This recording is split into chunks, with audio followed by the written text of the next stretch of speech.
Senhor Deus, Pai eterno, Pai de amor, graças te damos, Senhor Deus, por este momento maravilhoso, o dia do Senhor, em que nós estamos aqui na tua casa para adorar e exaltar o seu nome, Senhor Deus. Graças te damos pela vida de cada irmão, cada filho aqui teu presente, que está aqui, Senhor Deus, de coração aberto para meditar e te adorar. Fala conosco, Senhor Deus, conforme o teu querer, com a orientação do Espírito Santo, Senhor Deus. Esteja aqui com as pessoas presentes e com aquelas pessoas que estão a caminho daqui, Senhor Deus. Nós te pedimos, Senhor Deus, que o Senhor fale conosco, nos ensine e nos dê a orientação correta, Senhor Deus, para fazermos a tua obra, Senhor Deus.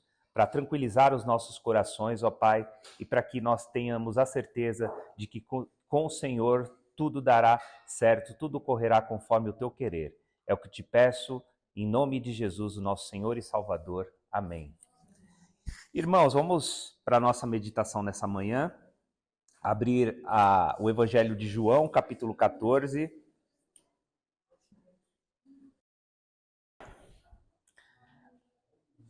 Nós vamos ler do versículo 1 ao 10. João 14, 1 ao 10. Quem tem Bíblia, abre a Bíblia. Quem tem celular, abre o aplicativo. João 14, 1 ao 10.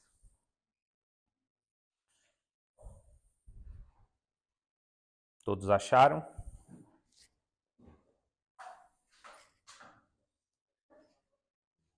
Diz a palavra do Senhor. Não se turbe o vosso coração. Credes em Deus, crede também em mim. Na casa de meu pai há muitas moradas. Se assim não fora, eu vou-lo teria dito. Pois vou preparar-vos lugar, e quando eu for e vos preparar lugar, voltarei e vos receberei para mim mesmo, para que onde eu estou estejais vós também, e vós sabeis o caminho para onde eu vou. Disse-lhe Tomé: Senhor, não sabemos para onde vais. Como saber o caminho? Respondeu-lhe Jesus: Eu sou o caminho e a verdade e a vida. Ninguém vem ao Pai senão por mim. Se vós me tivesses conhecido, conhecereis também a meu Pai. Desde agora o conheceis e o tendes visto. Replicou-lhe Felipe: Senhor, mostra-nos o Pai, e isso nos basta. Disse-lhe Jesus: Felipe, há tanto tempo estou convosco e não me tens conhecido? Quem me vê a mim, vê o Pai. Como dizes tu, mostra-nos o Pai? Não crês que eu estou no Pai e que o Pai está em mim? As palavras que eu digo, não as digo por mim mesmo, mas o Pai que permanece em mim faz as suas obras. Palavras de adoração. Irmãos, o capítulo 14 do Evangelho de João, ele está narrando um dos últimos momentos dos discípulos com Jesus. E se você pegar o Evangelho 14, o 13 e o 15, você vai ver o quão é o completo aquele momento da última ceia, que os discípulos estão nos últimos momentos de vida do Senhor Jesus Cristo. Por quê? Dali a pouco, nesse contexto, Jesus seria traído, ele seria julgado de um modo injusto, porque não acontecia julgamentos e condenações durante o período da noite e o período da madrugada, e é isso que acontece com Jesus.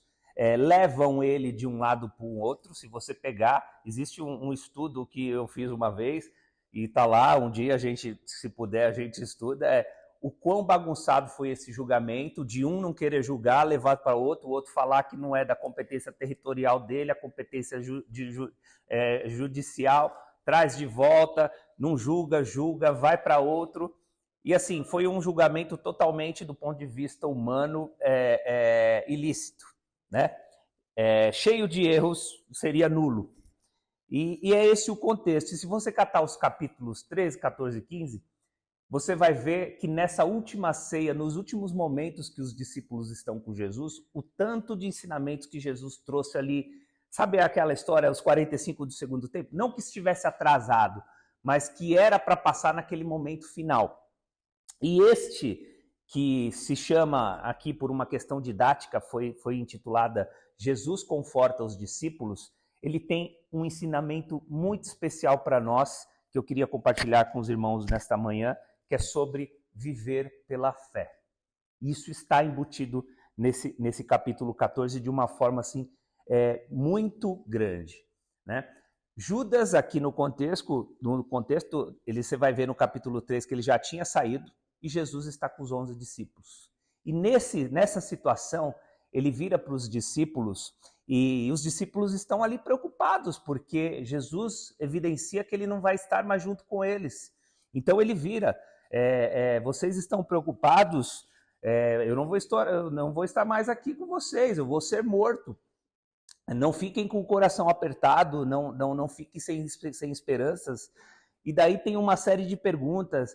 A gente não sabe para onde você vai. Se você catar no contexto político, acho que quem vê na Bíblia, mas isso fica muito, muito evidente quando você vê um filme, uma série de Jesus, o contexto político dos discípulos é que eles achavam que Jesus ia ser um grande revolucionário, ele ia ser propriamente um rei. E daí como é que os discípulos estão ali pensando a respeito desta vida terrena, falando assim, mas a pessoa que a gente achou que ia livrar a gente de Roma, a pessoa que seria nosso rei está dizendo que vai embora, que vai morrer? É como se tudo aquilo, eles largaram família, largaram trabalhos, largaram cargos, botaram toda a confiança em Jesus, e daí, do nada, ele está falando que tudo isso foi por água abaixo, e tudo que eu vivi agora. Para onde foi? Para o buraco? Foi por água abaixo? E é uma situação de totalmente desespero ali naquela última ceia. E é nesse contexto que Jesus traz essas palavras para os discípulos que estão totalmente desesperançosos, com o coração apertado, não sabendo o que fazer. Jesus falando que vai embora. E daí ele vira para a gente que, no nosso contexto de vida, muitas vezes passamos pela mesma situação. Nós cremos que Jesus é o Filho de Deus. Nós sabemos que Ele é nosso Senhor e Salvador. E às vezes a gente está com o coração perturbado por um problema, uma situação de dúvida, algo que não dá certo, ou algo que eu não sei o que vai acontecer. E daí a gente fala, mas o Senhor não está comigo?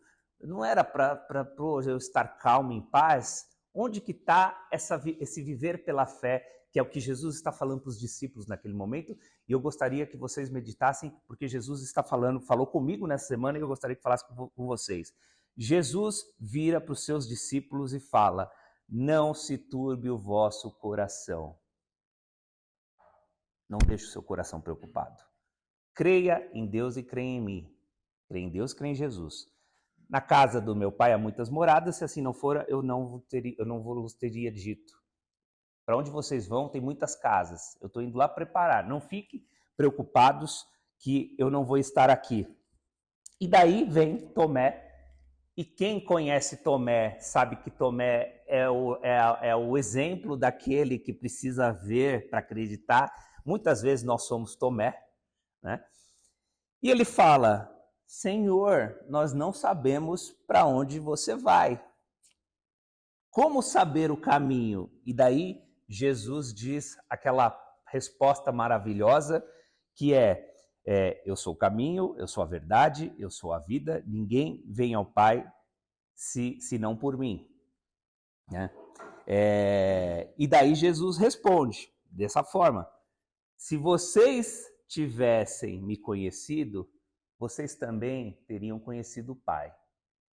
Como que os discípulos que estavam ali todo o tempo, andando com Jesus, eles estavam ali no mínimo há 3 anos e meio, todos os dias com Jesus, eles foram escolhidos por Jesus, eles estavam vivendo milagres com Jesus, acordavam pela manhã, viam Jesus, iam dormir, viviam Jesus.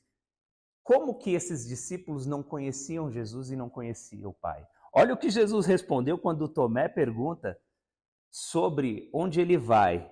Ele fala no versículo 7, se vocês me tivessem conhecido, vocês também conheceriam o Pai. O exemplo que eu trago disso para hoje é que nós, como os discípulos, nós conhecemos Jesus. Nós vamos à igreja, nós oramos durante a semana, a gente assiste uma pregação online, a gente vem aqui e canta. Nós vemos os milagres de Jesus na vida dos irmãos, na nossa própria vida. E os discípulos viram muito mais que isso. Os discípulos viram coisas grandiosas. Eles viram cegos verem, coxos andarem, leprosos sendo purificados, multiplicação de pães. E como esses discípulos ali, lembra, gente, é o último momento, eles já viveram tudo que Jesus tinha ali de milagres. Como que Jesus virá para ele e fala, se vocês tivessem conhecido a mim, vós conhecereis também a meu Pai. A palavra conhecer, ela não é um conhecimento no sentido intelectual. Esse conhecer aqui é num sentido muito mais profundo e num significado de conhecer intimamente alguém. Muitas vezes, nós irmãos, nós ficamos tão presos ali no dia a dia, na rotina, de todo mundo sabe, eu preciso ler a Bíblia, eu preciso orar, eu preciso meditar na palavra, eu preciso ter fé, mas a questão da intimidade, isso fica botado um pouco à margem. Ela não fica, ela não é vivida de uma forma verdadeira quando a intimidade ela se dá de uma forma natural. Vocês já perceberam, eu gosto muito desse exemplo. Quando você tem um amigo, você pode ficar do lado dele quieto, parado num carro ou num lugar que você não se sente desconfortável. E se você tiver com uma pessoa estranha do seu lado, se você tiver em silêncio, você fala, meu Deus, será que eu estou sendo chato? Será que você fica com aquela situação inconstante? Por quê? A intimidade é natural. Ter uma intimidade com Deus ela acontece de forma natural. Você não precisa estar aqui na igreja, não no sentido de que não é necessário, mas hoje o dia do Senhor, este domingo que nós estamos aqui reunidos, ele é só mais um ponto. A nossa vida com o Senhor é todo dia. O dia do Senhor, para o cristão, é todos os dias.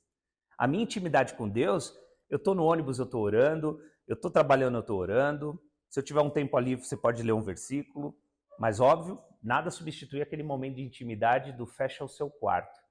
Apenas por uma curiosidade, vocês sabiam que o quarto na época de Jesus era como se fosse um armário que a pessoa entrava e fechava e dormia? Vocês já ouviram essa curiosidade?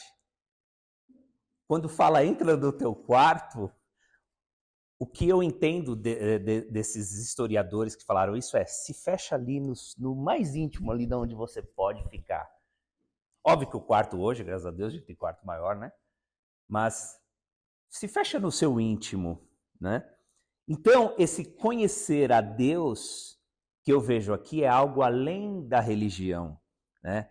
É além das coisas que a gente ouve, as coisas que a gente vê, enxerga, é ter aquela vida com Deus fora o nosso físico. Isso, irmãos, eu vejo que nos dias de hoje a gente tem perdido. Eu gosto de histórias quando as pessoas contam coisas impossíveis que aconteceram, porque eu vejo assim o 2 mais 2 que dá 4 aqui, ele supera isso. Às vezes 1 mais 1 é 4, não sei se vocês estão me entendendo. Quando a gente vê com os olhos da fé, as coisas que humanamente são impossíveis, acontecem com Deus, porque você está ali vivendo pela fé, né? Então, assim, voltando aqui, ele fala isso. Os discípulos sabiam que Jesus era um filho de Deus, tiveram essa revelação. Assim como nós sabemos, Jesus é o nosso Salvador, ele é filho de Deus. Eles sabiam que ele era o Messias, mas eles não tinham entendido ali, que é o que eu gosto de trazer à minha mente toda vez que eu passo por um problema ou uma situação de dificuldade ou quando eu tenho a minha fé questionada. Quando você olha para Jesus, você vê ele como de fato é o Criador do universo. Aquele Jesus que estava falando ali com eles, não era somente o Messias, o Filho de Deus, o Messias que estava por vir. Aquela pessoa, se você catar o primeiro capítulo de João, e é um dos capítulos que eu acho mais poéticos da Bíblia, um dos mais. Eu ia falar de cor, mas eu não. Vai que eu erro, não é bom. Ele fala, no princípio era o verbo. Quem estava ali falando para eles, olha, crê no Pai, se você conhecesse o Pai, você conheceria a mim. Se você me conhecesse, você conheceria o Pai. No princípio era o verbo e o verbo era Deus. Ele estava no princípio com Deus. Todas as coisas foram feitas por intermédio do Criador, de Jesus. Sem ele, sem Jesus, nada do que foi feito se fez. Ele é a criação. A vida estava nele. O que é a vida, irmãos? A vida não sou eu e você. A vida é tudo que tem vida. Uma planta tem vida, um animal tem vida, um organismo, uma bactéria, um micro-organismo tem vida, uma célula está ali se mexendo. A vida estava nele. A luz resplandece nas trevas e as trevas não prevaleceram contra ela. Jesus é a luz, Jesus é o verbo, Jesus é a vida e tudo aquilo que é da criação estava ali diante deles. E eles tinham que ter essa consciência. E muitas vezes na vida nós temos que ter essa consciência que ali estava o próprio Deus Criador encarnado. Ele disse, haja luz e houve luz. Nunca via a luz é uma energia. Se você pegar do ponto de vista humano, químico, físico, que a gente é tão pequeno para entender isso muitas vezes, essa definição humana, isso é muito pequeno perto da grandeza do que Deus realmente é, né? A Bíblia diz que Jesus é resplendor da glória de Deus. O Jesus humano, totalmente esvaziado ali, que é o discípulo por excelência, que foi esvaziado de toda a sua divindade, ele é o resplendor, ele é a expressão exata, ele era a imagem do Deus invisível ali naquele momento. E daí vem outra pergunta. Primeiro Tomé foi lá, você vai embora, fala pra gente onde é o caminho e tal. Vocês veem que Jesus fala assim, o caminho sou eu. Não dá a resposta exata para onde tem que ir. Ele fala, o caminho sou eu, ou seja, a partir de agora vocês estão sozinhos sem mim. Mas o caminho sou eu continuo sendo caminho. E daí vem outro discípulo e faz a seguinte pergunta. O nome dele era Felipe. Senhor, que talvez estava ali, vocês já participaram de uma reunião que tem que decidir alguma coisa e todo mundo fala e ninguém decide nada? Eu acho que estava mais ou menos isso aqui. Sabe por quê? O Felipe é o cara que gosta de encerrar o assunto, tipo, é isso aí, vamos logo. Olha o que o Felipe fala. Senhor, versículo 9. Não, é 8, na verdade.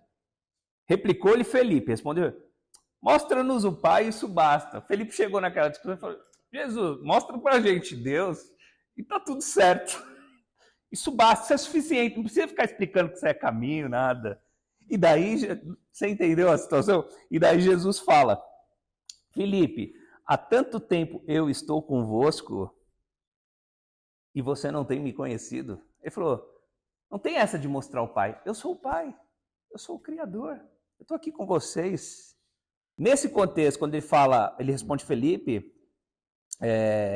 há tanto tempo que eu estou com vocês não me conhecem? Conhecem o Pai? Será que não se aplica para a gente? Porque a gente vive, muitas vezes, pelo que a gente enxerga, né? Imagine os discípulos, que eu dei o exemplo. Você é discípulo, você acorda pela manhã, você vê Jesus, ele está ali todo dia, né? À noite você vai dormir, você vê lá Jesus junto. Como é confortável. E às vezes na nossa vida é isso. Como é confortável. Eu sei que a igreja está ali, eu tenho culto e tal. Mas daí vem uma dúvida, uma aflição, um problema, vamos lá, uma doença, uma tragédia. E daí você pensa uma coisa que não acontece do jeito que você quer. E você fala, mas Jesus não estava aqui comigo? Como que é essa vida que eu estou assim tão inseguro e tal, né? E daí era tão bom ali ouvir Jesus falando e do nada ele fala que ele vai embora. Essas circunstâncias, irmãos, de você ter altos e baixos, isso faz parte da vida humana. E é por isso que a vida intimamente com Deus, que é, você conhece? Você está junto? Você conhece o Pai intimamente? É isso que vai fazer a diferença na forma que você enfrenta as circunstâncias que muitas vezes, e eu digo a maioria das vezes, a gente não sabe o que vai acontecer daqui a 5 minutos. Pode ser a vida estar regular, mas pode acontecer uma situação assim que muda tudo. E se você está junto com Jesus, não vai fazer muita diferença. Eu vi um vídeo, eu me policio em redes sociais, se eu fico ali mais que 5 minutos rolando, eu já desligo, porque eu faço isso aqui, está tomando meu tempo. Mas eu vi um vídeo essa semana e eu achei tão bonito que é um senhor de 70 e poucos anos, parece que ele é pipoqueiro, e o cara pergunta o cara que está filmando pergunta para ele, como é quando você fica triste? Vocês viram esse vídeo ou não? E ele fala assim, mas triste? Ele fala assim, não. Ele falou assim, eu já vivi demais, eu não fico triste.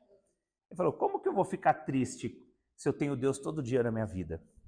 Ele falou, isso não quer dizer que eu não fico preocupado. Ele falou, às vezes acontece uma coisa ou outra, mas a gente fica preocupado. Agora, triste, eu tenho Deus na minha vida. E o resumo da história ele fala assim, quando a gente fica preocupado, você vai, ora em Deus e daí passa. Ele falou, mas eu não vou ficar triste. E daí ele entra nessa seara, o Felipe pede para mostrar, Jesus estava ali querendo ensiná-los, né? O que Jesus quer dizer é, olha, vocês não têm a minha presença física aqui. Irmãos, quantas vezes a gente ora assim, Deus, eu queria sentir, eu queria ver fisicamente, mas nós não vivemos nesse contexto físico. Parece loucura, né? Vocês não vão viver mais pelo que vocês estão vendo. E a nossa vida é isso, gente. Eu me pego muitas vezes assim, pensando, Deus, da forma que está aqui, nada vai dar certo.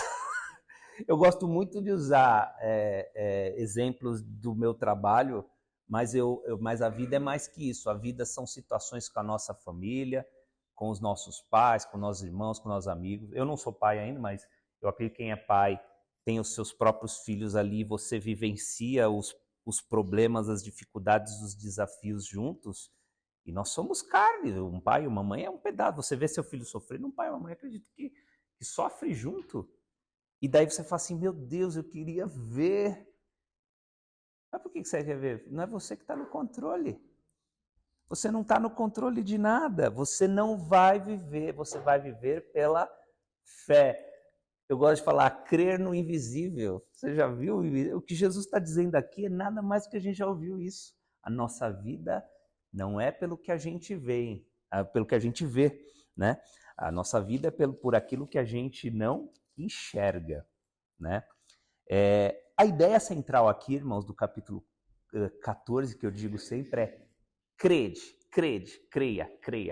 Você já viu o começo do versículo? Não se turbe o vosso coração, creia em Deus. Não se preocupe, crede. Crede também em mim, crê em Jesus, crê em Deus. No versículo 12 está lá, em verdade vos digo que aquele que crê em mim, está lá de novo, crê em Deus. Né? É o que está aqui. A vida de Cristo, ela não é baseada no que a gente sente, no que a gente vê.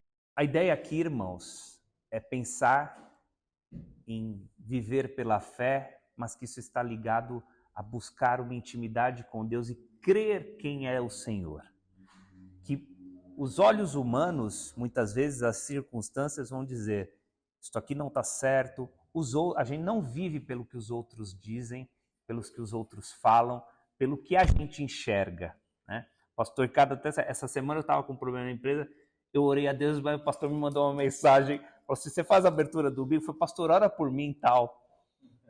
E depois as coisas se resolveram, e daí, poxa, a gente crê num Deus de amor, e ainda que uma coisa ruim aconteça, irmão, nós temos a certeza, que é o que o Sr. Jordão falou sobre conhecer, se você conhece o Senhor e sabe que Deus é bom, mesmo uma coisa ruim que Ele permitir acontecer, você sabe que isso está dentro da vontade dEle e você vai falar assim, Deus está no controle. As pessoas creem que isso aqui, do mundo, Isso aqui é só um livro. Nós que não acreditamos no que o mundo vê, isso aqui é a palavra de Deus. E eu gosto de ver os versículos que ele fala palavras de amor e de esperança para o seu povo, e eu escrevo isso como se estivesse falando para mim. E não é errado. Se você catar Paulo, os livros de Paulo, ele fala versículos do Velho Testamento para os povos que ele está trabalhando na evangelização, como se fosse o próprio Deus falando para eles. Está repleto desses versículos. Tá? Irmãos, vamos curvar nossas cabeças